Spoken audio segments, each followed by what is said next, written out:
Again, I have to come back and just address. There's another contract that someone asked, that is what we call a fixed contract. A fixed contract, normally we don't have fixed contracts for low-skilled jobs. Okay, we may have them. For example, people who came here to work on World Cup, to work Asian Cups, you're working on what we call under fixed contract for a specified period of time. That one for a specified period of time which cannot exceed what we call 5 years. That is what you need to know. For unopen or unindefinite, it can exceed 5 years. But for what you call a fixed term contract, it cannot exceed 5 years.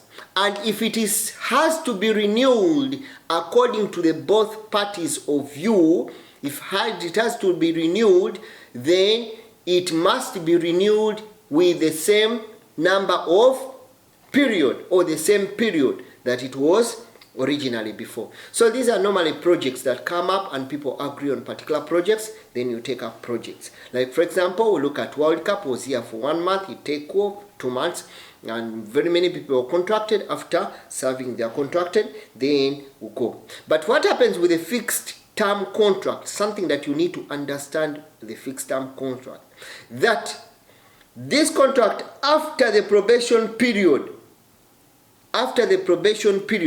you cannot terminate the contract for the fixed term.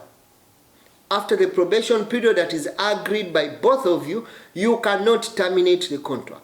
Let's say, for example, you are saying you agreed with your employer, you are going to work for what you call 2 years or 1 year. The probation period is 6 months, and you cannot resign before the probation period gets off.